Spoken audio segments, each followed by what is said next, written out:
Я готова. Андрюх.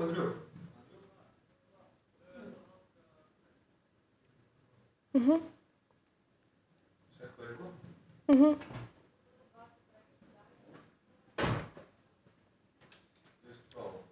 Зробила? Хорош. Last minutes, they need to be. Everything must be perfect. Some adjustments? Yes. Okay. Готові? Да. Починаємо.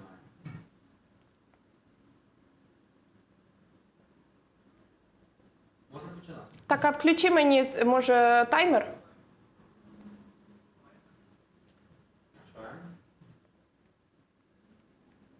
Вітаю вас, любі телеглядачі! Сьогодні, як завжди, в ефірі актуальне інтерв'ю та його ведуча Марися Томашевська. У нас в гостях військовий аташе посольства Норвегії в Україні в чині підполковника Бойє Гардер Ліллеруд. Hello. Hello. Nice to meet you in Ivano-Frankivsk. It's a great honor for us, your arrival here. And tell us, please, about your mission here.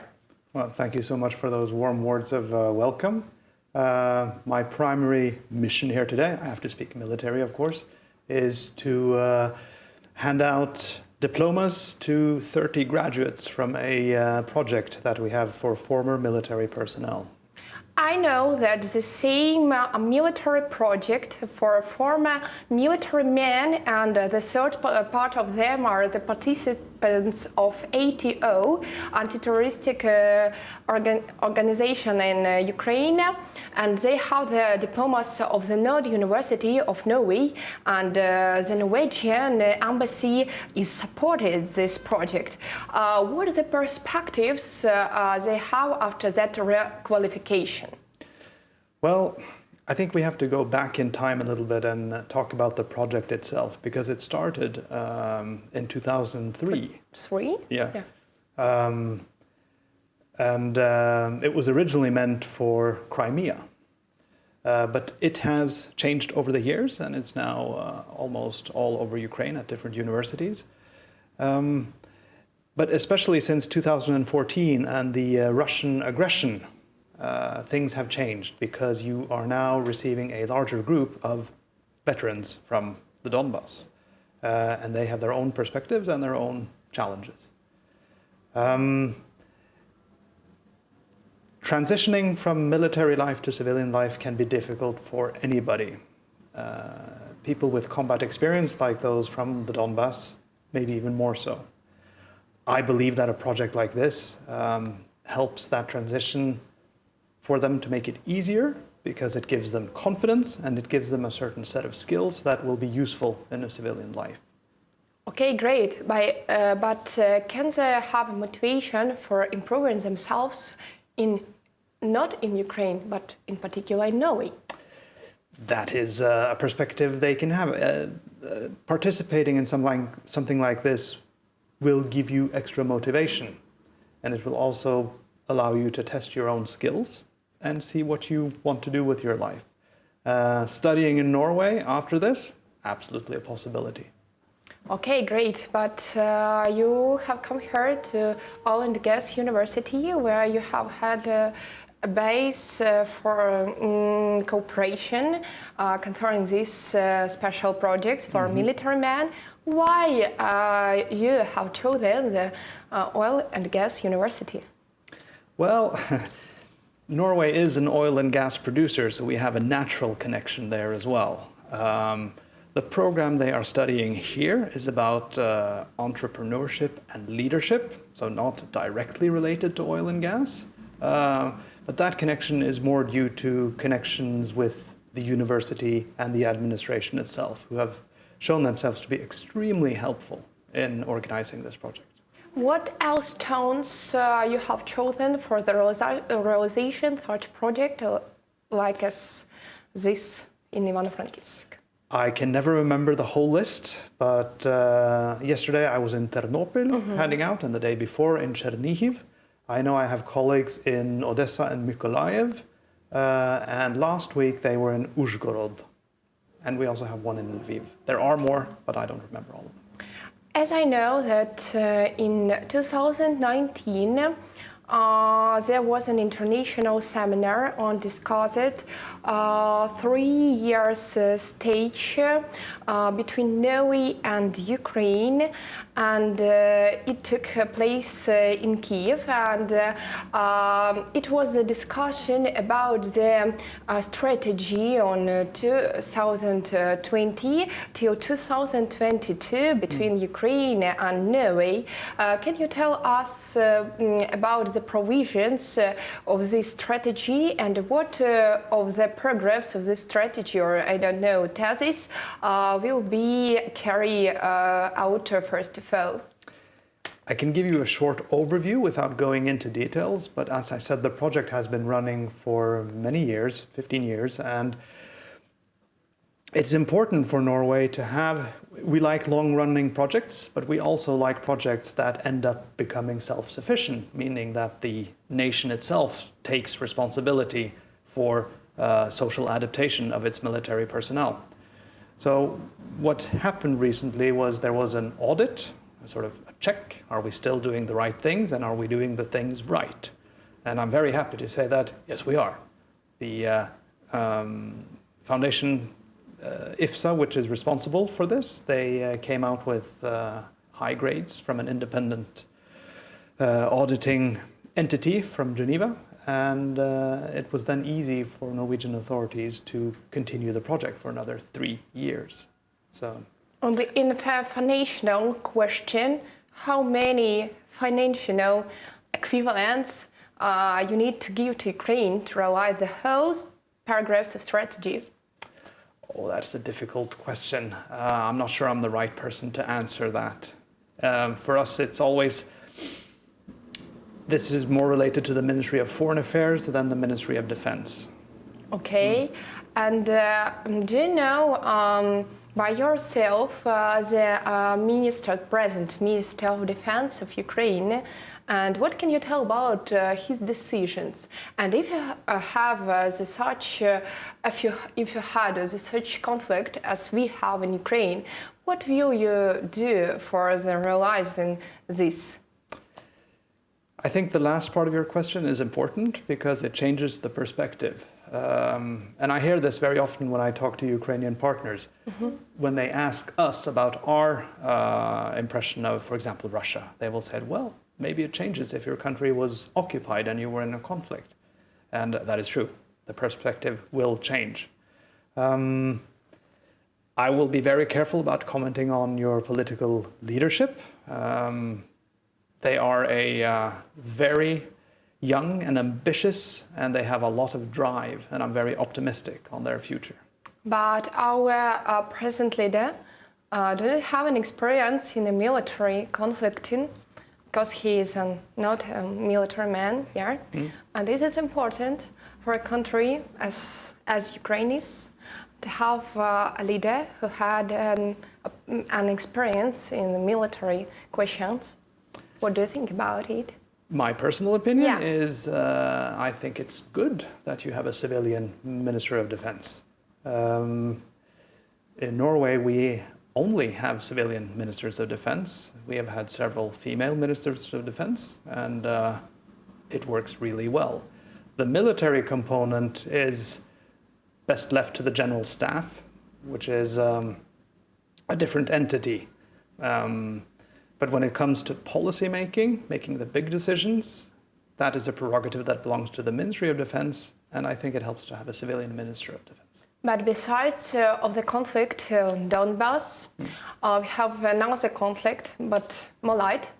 The Navy of Ukraine, the General Staff recommended the workers of the staff in Odessa of Navy, of military Navy, to leave and to make a relocation from their buildings and to settle in the tents in the center of Odessa.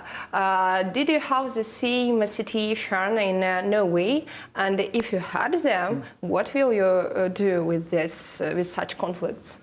It's impossible for military men who have an experience in this question to have some who have some ambitions to make such decisions? Yes, I have no comparable situation in Norway to relate to at all. Unfortunately, no. Is it an international conflict? If the press will show that you, like as a military man who presents his own country with high economical qualification, what can you say if you are at their place? I'm sorry, I didn't quite understand the question. If you are on the place of this military men who are members of the military navy, who need to leave their buildings and to work at the towns in the center of Odessa in winter, if you were on their place, what would you like to do, or what would you like to change in this situation, and what would you like to recommend them? Well, as a military officer, I would always follow orders, of course. And yeah, that'll be my answer. This is a bit touchy. So. And on Donbass, what provisions do you have concerning this problem? What we need to decide to realize this conflict, and what is your what do you see on it? What is your vision on this situation? Well, my personal wish is that the conflict is resolved. How it is done is not up to me to decide, but you have recently had 2 elections, and you have elected both representatives and a president who campaigned on ending the conflict. And your embassy is working with the former members of ATO and with their families. What psychological problems did you touch with these people, and what, in your own view, what we need to do with them? Because these souls are very important for us, because they are our citizens of Ukraine, and it's a real great problem for nowadays. It is. I'll start with the part about the families, because that is something that is important for us and something I personally like about the project. It also includes family members. As a veteran myself, I know that transitioning or coming back to your own country may be difficult. Norway has been in international operations since, well, realistically in UN operations since the 1950s. We've been to Lebanon, Somalia, Iraq, Afghanistan, Yugoslavia, Kosovo, and so on. So we have experience, not the same big numbers as you do in Ukraine, and not with conflict on our own soil. So it's different. It's not entirely comparable. The psychological problems, however, they can be similar. And we have experience in how important it is to treat them properly, and also to help them manage themselves and take care of their families. It's good for society, it's good for the family, and it's good for the individual military serviceman. And what about children? The most important question nowadays is our future. And the children are a part of that. And that's why the children who are growing up in such families, where the members of ATO, how to work with them, what your side here how you help these children? That I would have to leave to the specifics of the different project coordinators. They do things differently in the different towns. You know that Ukraine is a country without nuclear weapon. What do you think about it? It was the right decision to neglect the proposal to stay with the nuclear weapon? As you know, Russian Federation was the guarantee of Ukraine in this question. Together with other Western European countries? Yes. Yeah. Nuclear weapons are always difficult, weapons of mass destructions of different types. They represent a technology, and a technology you cannot immediately erase. What you can do is you can have effective and efficient arms control regimes And at the moment, I'm a bit pessimistic on that part of international law because many of these arrangements are failing at the moment. Whether it was the right decision, well, history will judge that, but we also have to remember history was different. 1995 was a different year. It was the end of history only a few years before that, according to Francis Fukuyama. Of course, you know is a member of North Atlantic Alliance, and Ukraine has a plan. Ukrainian government has a plan to become a member of NATO. And what pluses of this membership do you have? I can say the pluses that Norway has experienced because we were one of the founding members from 1948. And for us, it has been the most important guarantor of our national security for the last 70 years. Without it, Norway would have been a different country. For us, it's a give and take relationship, of course. We have one big member, America, and then each nation must contribute as they are able to themselves. Yeah. So, as for the United Nations organization, the Security Council is very important, and it is very important for Ukrainian-Russian conflict.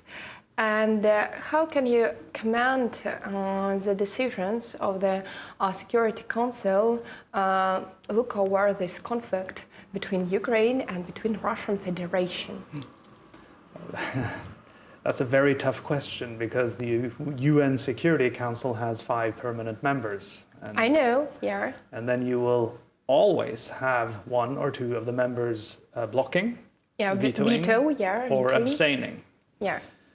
And one of those members is part of the conflict.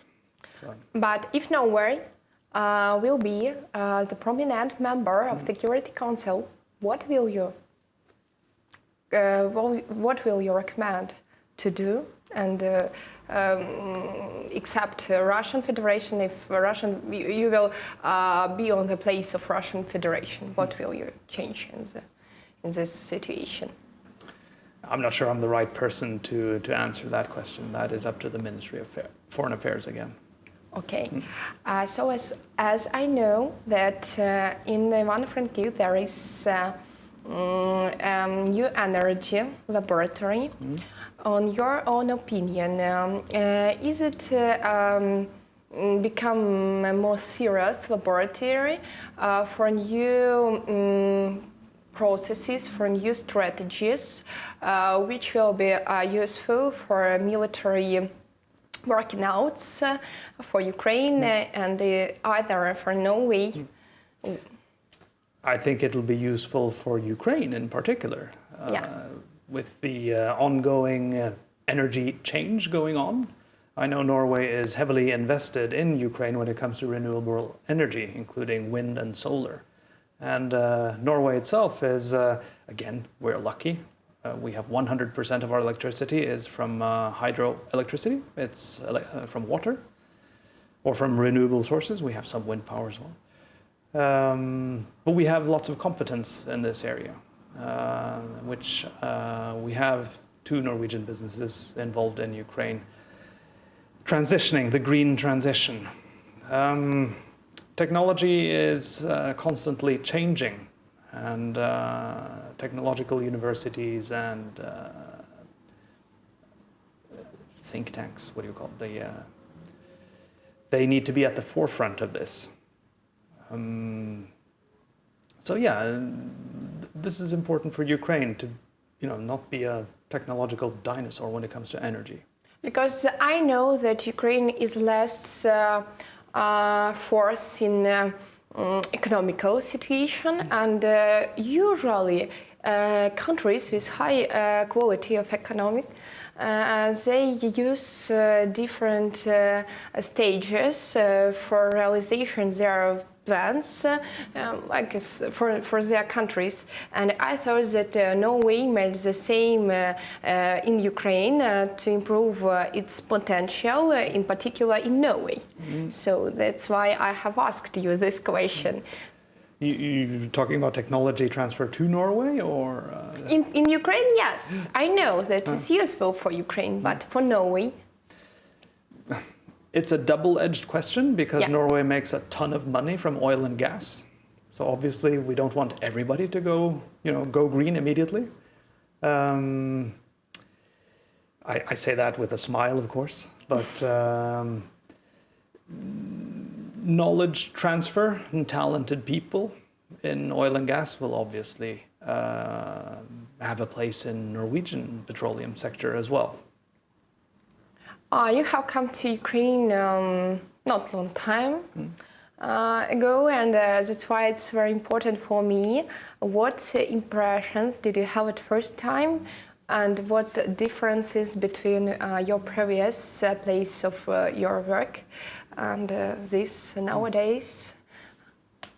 First impressions of Ukraine is I've been here a year and a half, so it's not really first impressions. But the first impressions were people are extremely friendly, and that is such a good thing, to meet friendly people. And what about military sector? Did you visit some establishments of military studies or military services? What can you say about it? Yes, I've visited several military units and also educational institutions, as well as the Joint Forces operation in the East.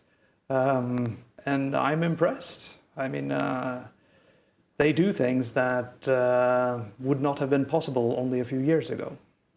What is the concrete aims do you have on the previous years in Ukraine concerning your work here? Concerning your mission, like as a diplomat, yeah. Now, my main mission is to inform Ukrainian authorities about security policy issues in Norway, and then report to Oslo about security policy things in Ukraine, how the conflict is going, how the reforms are going. Is there any way Norway can contribute to the modernization and to the reforms, and so on. What can you say about military reformations in Ukraine?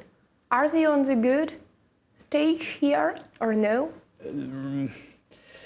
Military reforms and modernization is difficult in all countries. All big organizations, especially the hierarchical ones, like military ones, it's more difficult to get the old ideas out than to get the new ideas in. And what this means is it will take time. It'll probably take a longer time than all the plans say. But again, as I said earlier, I'm optimistic. Can you tell, please, about the first stages of the realization of military reformations in Ukraine? What we need to do, first of all? Oh no, your government already has a very good plan with clear objectives, which they are pursuing fervently. And if you have, I will repeat, if you have the same conflict in Norway, firstly, what reformations will you do here? Well, now we're back to the big difference between Norway and Ukraine. We are part of NATO. We are part of a huge alliance with a strong military power. Is it real for us to be a part of NATO in future? And if it isn't real, in what time we will be a part of NATO? The time frame question is always difficult. NATO has an open door policy, as far as I know. But it depends on how far the member or the applicant has come. What circumstances we need to have to be members of NATO, to be at the same stage as Norway is nowadays? Because we need to be more better than we are now. Well, you're already doing many of these things, and the reform program is following the different objectives set out for Euro-Atlantic integration and a possible NATO membership. And one of those things is, going back to one of the questions you had earlier, is civilian control of the Ministry of Defense. Norway is not a part of the European Union. No, we're not. Yeah, I know. And Brexit is a very famous theme nowadays all over the world, not only all over the West Europe. And is it good for Ukraine to improve itself to use the European Union in the military sector? Well, Britain is also a NATO member, so I'll be very careful about commenting other countries' security and foreign policy, but they are not leaving their security behind, and they are not going alone on this at all. So if it is a good decision for Great Britain to leave the European Union? Again, this is difficult for a person coming from a country that is not an EU member, and I did not vote in the Brexit vote either. But looking on this situation that Norway is not a member and Switzerland is not a member of the European Union, they are good in it, but maybe it's better for Ukraine to, firstly, to become a member of NATO. It's more pretty than to become a member of the European Union. I think all kinds of cooperation is better than going alone. I know this sounds funny because I come from a country who has chosen not to become part of EU 3 times. But international organizations such as these, they promote cooperation, and they have a common set of values and standards which are then transferred to society. Finally, I want to ask you how to secure the borders of Ukraine this situation with the Russian Federation, how to secure the borders and how to stop the corruption in our country. Those are 2 massive questions, which I'm not really able to respond to properly, but you already are protecting your borders. How? Well, I will not comment on the military dispositions, but you have very competent border guards, national guards, and armed forces. Okay, we are communicating on the Christmas Eve in Ukraine, you know, and I will be happy if you wish something to our viewers on this camera, please. Sure, this is one of my favorite things about Ukraine. You can do things many times over. So I can wish you Merry Christmas today, and on the 24th of December, and on the 7th of January. So I wish you a Merry Christmas 3 times and a peaceful New Year. Okay, thank you that you have come to our studio, and I will be happy to have an interview with you again. Okay? Thank you. Thank you. Дякую, що були разом з нами. Бажаю вам веселих свят та гарного настрою. Зустрінемося уже наступного разу. Па-па. Супер, ми записали. Okay. So we need to wait a minute. Yeah. They will take out this.